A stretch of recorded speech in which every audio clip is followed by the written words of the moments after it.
E aí, pessoal, estamos aqui para começar mais um episódio do podcast Os Sócios, episódio número 57. Estou aqui, como sempre, com Malu Perini, host e rosto do podcast.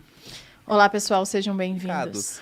Mas aí, entrando, até agora deu para ver que o Putin ele devia estar preparado em termos econômicos para essas sanções, e em termos também de deter, por exemplo, um inimigo interno que se aproveita de uma suposta fraqueza em popularidade dele.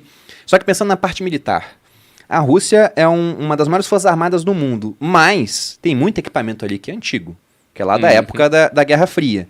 Inclusive, a Gabi, eu já vi vídeos do pessoal entrando em um blindado russo por dentro e tá tudo velho. E você pega a ração da tropa russa, que é a comida que eles vão comer durante a invasão, e tá vencida. Tá vencida há 6 anos. Há 6 anos, nesse caso? Então, acho que venceu em 2015, né, nos vídeos que a gente viu. Sim, e como eu estava falando antes... Eles têm como sustentar esse avanço? Essa seria a minha pergunta. A sua visão de lá, né? Das pessoas que estão lá. Então, o que a gente tem em contato, na verdade, é que, como eu disse ontem, a gente está dentro dos grupos, né? Tem como se fossem os jornais locais da cidade, alguns independentes que só têm um Instagram, e aí eles estão em várias cidades, né? Espalhados pela Ucrânia. Então, a população que mandam esses vídeos para o canal do Telegram não é algo que passa por muitos compartilhamentos e filtros, exatamente. E é vídeo dos russos saqueando as lojas por comida, russos que foram presos ou que se renderam, porque tem muito jovem. Hoje eu vi uma imagem, inclusive, que eu vou compartilhar mais tarde, que é uma tirinha, né, assim, do Putin, das mães na fila, um canhão na frente, o Putin acenando assim, e as mães colocando seus bebês dentro de canhões. Porque as pessoas, quem está lutando nessa guerra são crianças, são jovens. São jovens, assim. Especialista é o jovem de 18 anos. Sim, exatamente. Então, assim, o que a gente tem visto é isso, sabe? Eles estão saqueando as lojas, procurando comida, eles se rendem e a população... Tem um vídeo que ficou bem famoso também, que é de uma ucraniana entregando o chá e o russo tá com o chá na mão, com uma comida na mão, e ela tá ligando para a esposa dele, para mostrar que ele tá bem. E eles fazendo vídeos aqui, ó, para mandar para sua mãe, para mostrar que você está vivo. Vídeos também das mães implorando para eles voltarem para casa, para eles não irem atacar o seu país-irmão, né? Então, isso é a informação que a gente tem recebido de dentro, assim. Então, é uma tropa que estaria mal abastecida. Porque uma coisa é você anexar a Crimeia. Outra coisa é você tentar fazer um avanço no segundo maior país da Europa, se a gente for considerar que o primeiro é a Rússia, uma população gigantesca. É muito mais complicado. Com certeza. E aí você ainda tem a Ucrânia, que pode receber equipamento militar da OTAN. Os russos estão prontos para isso? Essa é uma pergunta bastante complicada. O que a gente tem de histórico da Rússia em guerras é a continuação da mesma história, ou seja, eles têm um exército extremamente poderoso e extremamente sucateado. Isso vai desde os Romanov, né? Como eu falei, fiz um curso sobre a Primeira Guerra Mundial, né? Tá com o carrinho aberto, lembrando todos vocês, no qual, assim, Primeira Guerra é aquela famosa guerra de trincheiras. Por que isso aconteceu? Porque a Alemanha, olha a Alemanha no mapa, né? Ela não consegue entrar em guerra com mais do que um país ao mesmo tempo. É o país que menos consegue ali da Europa, porque toda hora ela tá tendo que dividir o fronte.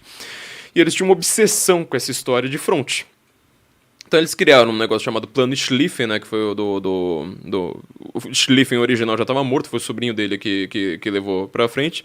Que era falar assim, olha, vamos entrar em ondas, assim, ó, fazendo parece o símbolo da Nike invertido, sabe? Fazer ondas meio que circundando a França, pra gente capitular a França logo depois ir pra Rússia, porque o problema é o Exército Branco. O famoso Exército Branco, porque ele é gigantesco, então estava todo mundo morrendo de medo. Se plano deu errado por N fatores, na hora que ele perceberam, falaram assim, não, vamos ter que nos enterrar, não vai dar para fazer essa guerra rápida, vamos ter de nos enterrar. Os russos, eles estavam fazendo o mesmo movimento, tá? O mesmo movimento que o Putin está planejando agora, neste momento, em relação à Ucrânia, fazer um movimento de pinça, que é você, sabe, tem fileiras e fileiras, você circunda o exército e vai fechando aqui. Quando você tá no meio dessa pinça, você tá imaginando, é tiro de um lado, é tiro de outro, você só tem um lugar para onde escapar, só que assim, geralmente eles vão fazer isso num lugar que você vai ficar ainda mais preso de uma maneira ainda pior. Eu desconfio, tá? É simplesmente um chutômetro meu, que essa ideia deles terem atacado Kiev com toda a rapidez... Aliás, eu achava que eles não iriam chegar a falar assim, não, vamos atacar Kiev em 2 dias de guerra, né? Sim, já tava bem Foi no forte segundo lá. dia, né? Eu falei assim, mas gente, chegando em Kiev agora, eu achei meio faminto, assim, sabe?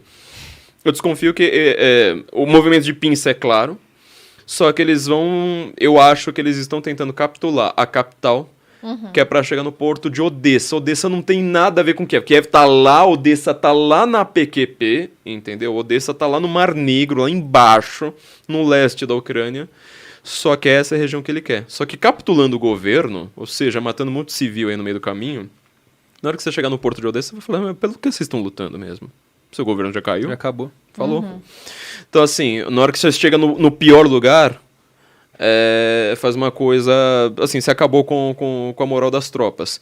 E eu acho que eles fazem isso justamente porque, assim, sei lá, na Primeira Guerra, eles estavam fazendo esse movimento, só que ele também não deu certo, eles não tomaram couro também dos austro-húngaros, apesar de se sair um pouco melhor na guerra, de certa forma, porque eles também estavam completamente sucateados desde aquela época, eles não tinham sapatos. Sabe o que é você fazer uma guerra no meio do gelo russo, sabe, ou daquelas regiões, daqueles países no meio do caminho, sem sapatos?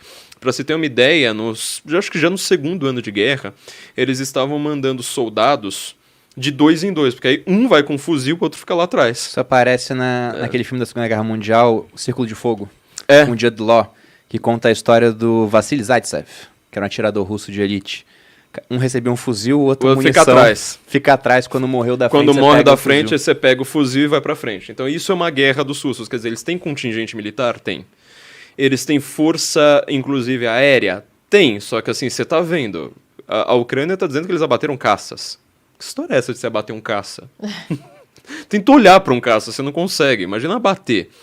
Então assim, tá meio estranha essa história, só que assim, levando um pouco a sério um pouco desses números, né? Não muito, mas assim, levando um pouquinho a sério, você tá vendo que a situação tá esquisitíssima aí, né? Então, eu acho que a esperança para a liberdade no mundo hoje é que eles realmente estejam com tudo sucateado.